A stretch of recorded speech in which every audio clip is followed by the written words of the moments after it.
Halo, Assalamualaikum. Semangat pagi anak-anak. Kali ini berjumpa kembali dengan Bapak dalam mata pelajaran sejarah peminatan untuk kelas 10 IPS. Baik, pada kesempatan ini Bapak mau menyampaikan materi dengan judul menganalisis kehidupan manusia dalam ruang dan waktu. Judul yang Bapak sampaikan barusan itu tidak terlepas dari yang disebut dengan kompetensi dasar.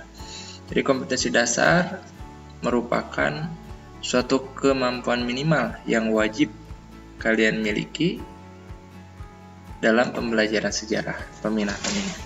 Baik anak-anakku yang Bapak banggakan, di sini ada ilustrasi manusia, kemudian langit serta awan dan ada jam. Itu Bapak maksudkan sebagai sebuah ilustrasi yang mewakili manusia, ruang, dan waktu. Oke, kita lanjutkan. Nah, dalam pemaparan materi lanjutannya adalah konsep manusia dalam ruang dan waktu. Di dalamnya ada sebuah perubahan dan adanya keberlanjutan. Nah, dalam hal apa saja? Mari kita lihat. Nah, keterkaitan manusia hidup dalam konsep ruang dan waktu itu akan kita bahas pada slide berikutnya. Kemudian keterkaitan manusia hidup dalam perubahan dan keberlanjutan.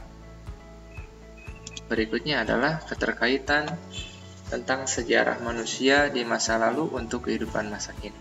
Nah, anak-anak kurang lebih ada 3 sub pokok bahasan dari kehidupan manusia dalam ruang dan waktu ini. Nah, bagaimana keterkaitan manusia hidup dalam konsep ruang dan waktu? Di sini ada sebuah ilustrasi ya yang Bapak buatkan.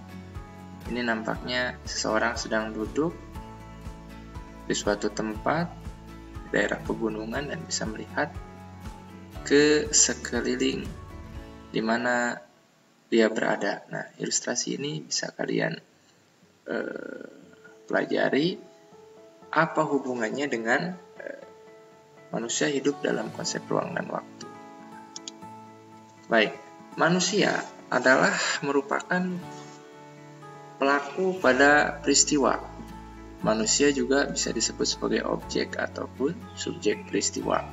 Yang dimaksud sebagai subjek adalah manusia melakukan kegiatan, dan yang dimaksud dengan objek adalah manusia menghasilkan suatu peristiwa. Jadi peristiwa yang dihasilkan oleh manusia itu adalah objek, manusia melakukan peristiwa itu adalah subjek. Baik. Nah, ruang atau dimensi atau space di sini dapat diartikan adalah tempat terjadinya berbagai manusia, baik alam maupun sosial. Alam itu yaitu kejadian alam, sosial itu ya sifatnya interaksi antara manusia yang satu dengan manusia yang lainnya. Adapun konsep waktu di sini adalah dimensi atau tempo. Memiliki 2 makna kalau untuk waktu, yaitu makna denotatif dan konotatif. Secara denotatif, waktu merupakan suatu kesatuan, detik, menit, jam, hari, minggu, bulan, tahun, abad, dan seterusnya. Baik, nah di sini ada gambar yang merupakan ilustrasi bagaimana keterkaitan manusia hidup dalam perubahan dan keberlanjutan.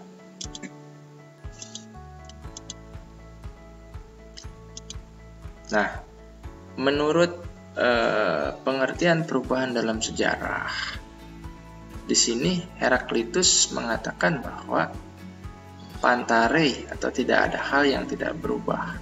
Jadi semuanya yang namanya peristiwa sejarah itu berubah, mengalami perubahan. Kalau melihat gambar di sini dari mulai bayi tertidur, merangkak, berdiri, berjalan, beranjak menjadi remaja, pemuda, orang dewasa, kemudian berujung menjadi agak tua, menjadi tua sampai kepada tua. Ini artinya perubahan ya. Ada sebuah perubahan. Jadi betul apa yang dikatakan oleh Heraklitus bahwa pantare tidak ada hal yang tidak berubah. Kemudian menurut Ruslan Pagani menyatakan ilmu sejarah dapat diibaratkan sebagai penglihatan pada 3 dimensi. yaitu dimensi masa lalu, masa kini, dan masa yang akan datang. Oke anak-anak, kita lanjut. Nah, ini perubahan dalam sejarah sendiri. Perkembangan kehidupan masyarakat, ada yang berlangsung secara lambat atau evolusi, ada yang berlangsung secara cepat atau revolusi. Nah, itu kajian apa itu revolusi, apa itu evolusi akan dipelajari dalam pertemuan berikutnya.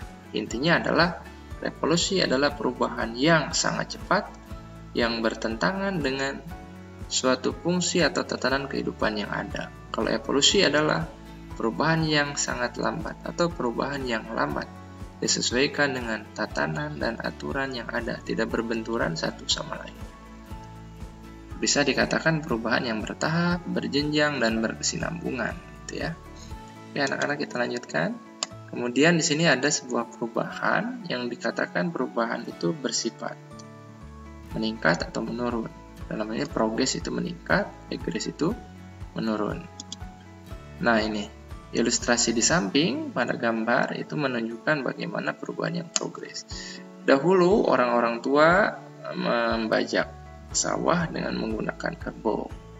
Nah, karena berbagai macam perkembangan dalam ilmu pengetahuan teknologi, maka dari bajak berubah menggunakan traktor.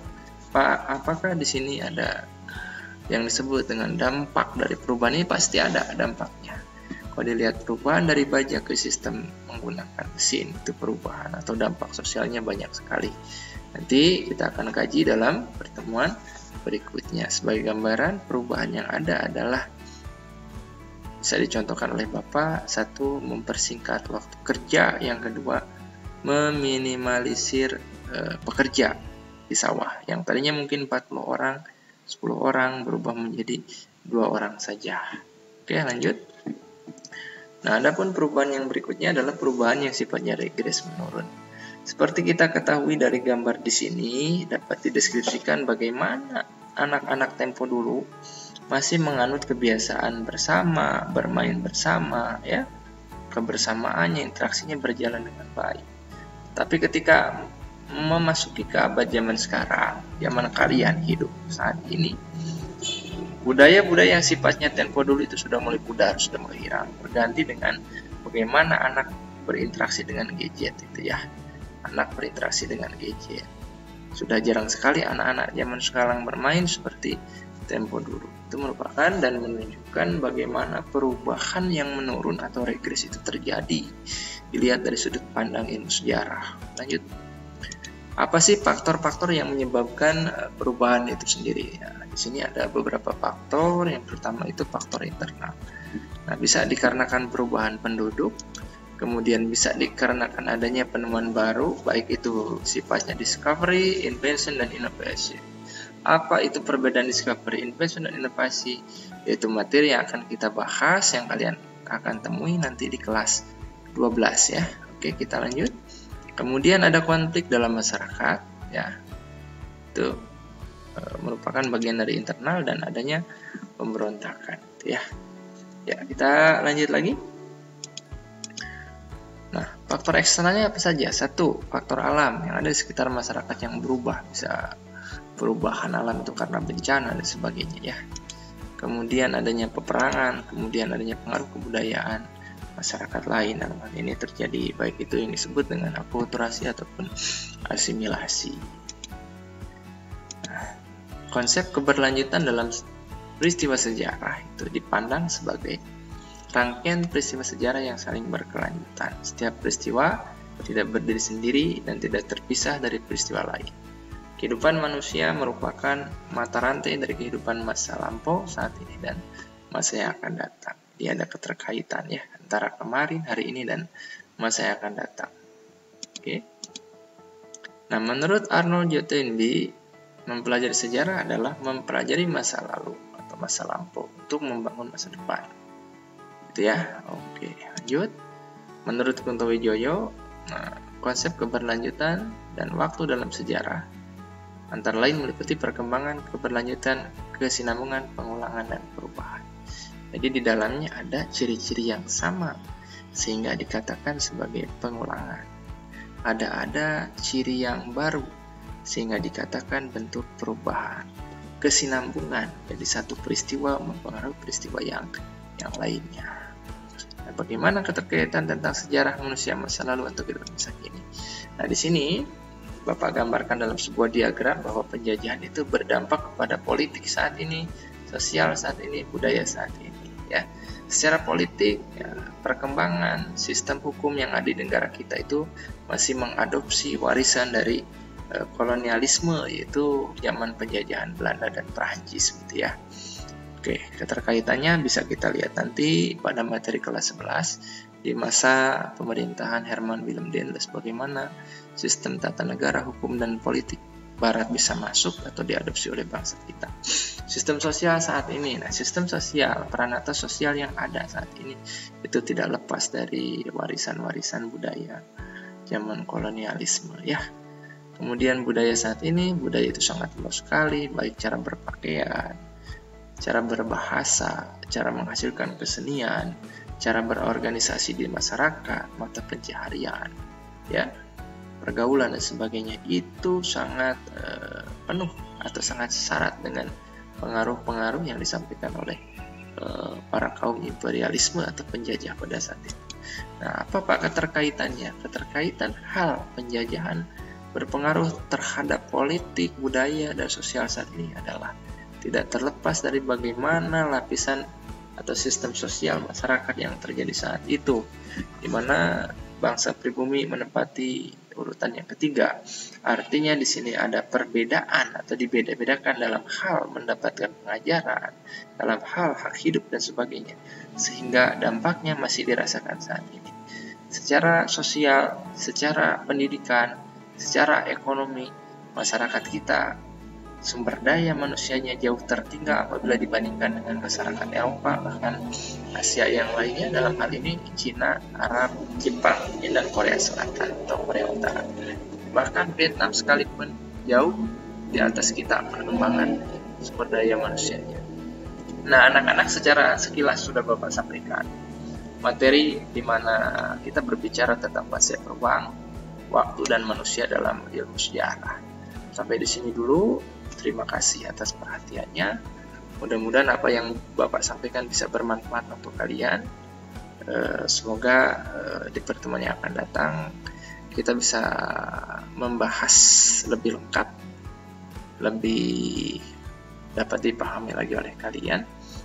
Mohon maaf pembelajaran kali ini begitu singkat dikarenakan keterbatasan media yang ada dan kondisi kita yang sedang melakukan kegiatan daring terkait COVID-19.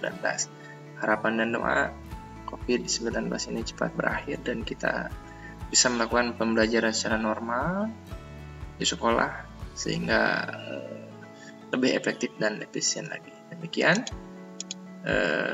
dan terima kasih. Selamat beraktivitas. Semangat pagi, semoga selalu sehat. Assalamualaikum warahmatullahi wabarakatuh.